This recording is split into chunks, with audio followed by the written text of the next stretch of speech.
Hello everyone, welcome to STST Learning Class 10 Unit 1ல இருக்க book back hard questions இப்போ நம்ம பார்க்க போகிறோம். Roman number 9ல இருக்க first question, two blocks of masses 8 kg and 2 kg respectively lie on the smooth horizontal surface in contact with one another. They are pushed by a horizontally applied force of 15 Newton. Calculate the force exerted on 2 kg mass. இப்போ இந்த question என்ன சொல்கிறாங்கன்னா ரெண்டு black of mass கொடுத்துருக்காங்க. ஒன்று வந்து 8 KG, இன்னொன்று வந்து 2 கேஜி சொல்லியிருக்காங்க. இப்போ இந்த ரெண்டு பிளாக் ஆஃப் மாஸை எங்கே அரேஞ்ச் பண்ணியிருக்கு, எதில் இருக்குன்னா ஒரு ஸ்மூத்தான ஹரிசாண்டல் சர்ஃபேஸில் இருக்குது அப்படின்னு சொல்கிறாங்க. ஒன்றுத்துக்கு ஒன்று எப்படி இருக்குன்னா கான்டாக்டில் இருக்குது அப்படின்னு சொல்கிறாங்க. இப்போது நான் இங்கே என்ன பண்ணுறாங்கன்னா புஷ் பண்ணுறாங்க, ஒரு ஃபோர்ஸ் கொடுத்து இந்த பிளாக்கை புஷ் பண்ணுறாங்க. எவ்வளோ ஃபோர்ஸ் கொடுக்குறாங்கன்றது கொடுத்துட்டாங்க. 15 நியூட்டன் கொடுத்து என்ன பண்ணுறாங்கன்னா ஃபோர்ஸ் கொடுத்து இந்த பிளாக்கை புஷ் பண்ணுறாங்க. இதுதான் கொடுத்துருக்காங்க. நம்மளை என்ன கண்டுபிடிக்க சொல்கிறாங்கன்னா இந்த M2க்குன்னு ஒரு ஃபோர்ஸ் இருக்கும்ல, அது வந்துட்டு என்ன அப்படின்னு சொல்லி கண்டுபிடிக்க சொல்கிறாங்க. ஸோ அவங்க என்ன கிவன் கொடுத்துருக்காங்க, மாஸ் ஆஃப் பிளாக் 1 வந்துட்டு 8 கேஜி, மாஸ் ஆஃப் பிளாக் 2 வந்துட்டு 2 கேஜின்னு கொடுத்துருக்காங்க. நம்ம டோட்டல் மாஸ் எப்படி கண்டுபிடிப்போம், M1 + M2 ரெண்டுத்தையும் ஆட் பண்ணால் போதும். அப்போ 8 + 2 10 கேஜி. அப்போ டோட்டல் மாஸ் என்னது 10 கேஜி. இப்போது force applied on total mass என்ன இப்போ இந்த ரெண்டுத்துக்குமே எவ்வளோ ஃபோர்ஸ் அப்ளை பண்ணுறோம் நம்ம 15 நியூட்டன். ஆனால் கொஷினில் கேட்குறது இதுக்கு மட்டும் எவ்வளோ ஃபோர்ஸ்ன்னு தான் கேட்குறாங்க M2க்கு.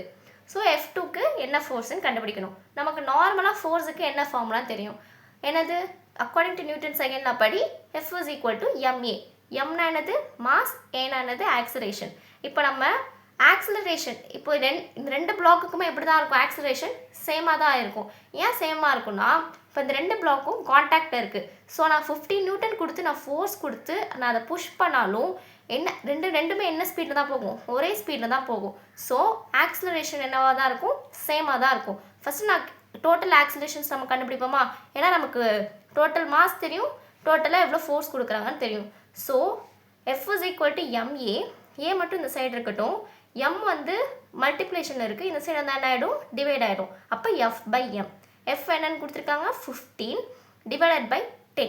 இப்போ நம்ம 10ஆல் டிவைட் பண்ணால் என்ன ஆகும், 1.5 m/s² வந்துடும். நெக்ஸ்ட் இப்போ இங்கே என்ன கொஷின் கேட்குறாங்க, force exerted on 2 kg mass. அந்த ரெண்டாவது பிளாக்ல இருக்கிற அங்கே எவ்வளோ ஃபோர்ஸ் எக்ஸர்டட் ஆகுதுன்னு தான் கண்டுபிடிக்க சொல்கிறாங்க. அப்போ திருப்பி ஃபோர்ஸுக்கு என்ன ஃபார்முலா தான், F = ma தான். ஸோ அப்போ F2 = m2 × a2. அப்போது ஏவோட வேல்யூ 1.2 m/s² நம்ம கண்டுபிடிச்சோம். ஏவோட வேல்யூ தான் ஆக்சிலேஷன் 1க்கும் ஆக்சிலேஷன் 2க்கும்.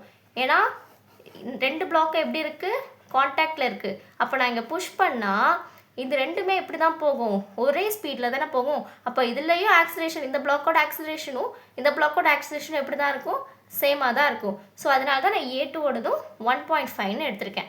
இப்போது 2 × 1.5 பண்ணால் 5 2s are 10, 0 1 1 2s are 2, 1 add பண்ணால் 3 ஆகிடும். அப்போது 3.0 வருதா. இப்போ என்ன பண்ணுவோம், பாயிண்ட் கிடைக்கிற 0 விட்டுட்டா 3 நியூட்டன். ஃபோர்ஸோட யூனிட் என்னது, Newton. So force exerted on 2 kg mass என்ன கண்டுபிடிச்சிட்டோம், 3 நியூட்டன் அப்படின்னு சொல்லி கண்டுபிடிச்சிட்டோம். Second sum, a heavy truck and bike are moving with the same kinetic energy if the mass of the truck is 4 times that of the bike.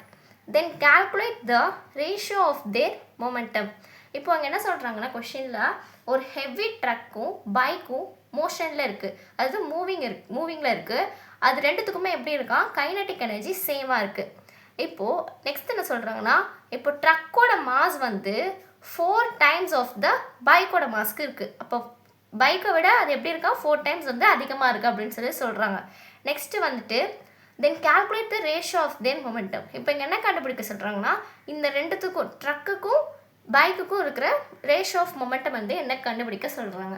So given என்ன கொடுத்துருக்காங்கன்னா நம்மளே consider பண்ணியிருக்கணும், mass of the drug வந்துட்டு M1னும் mass of the bike வந்து M2னும் நம்ம எடுத்துக்கிறோம்.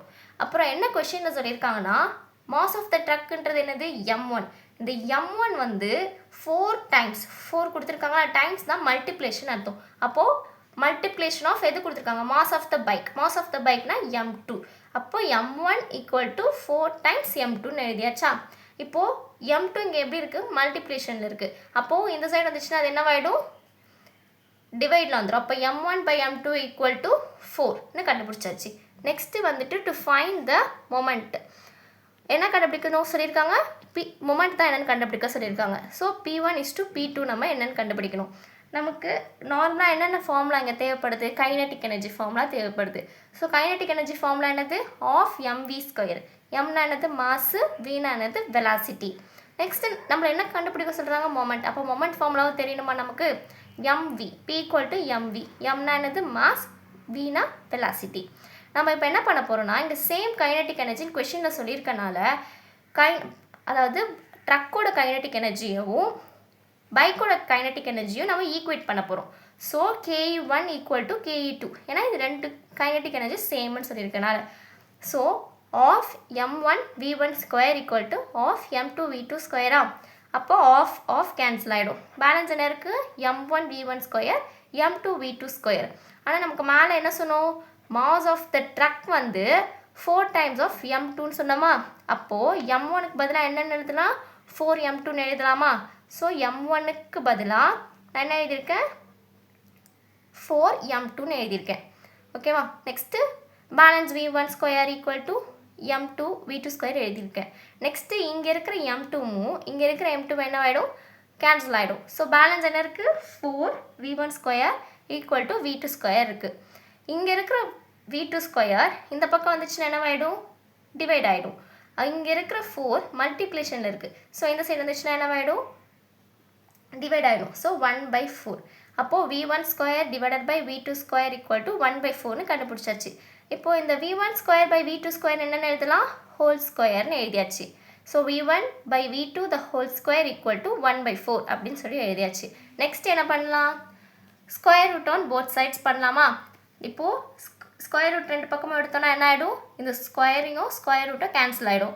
Balance என்ன இருக்குது, v1 by v2 equal to √1/4. 4 எப்படி எழுதலாம், 2 2s are.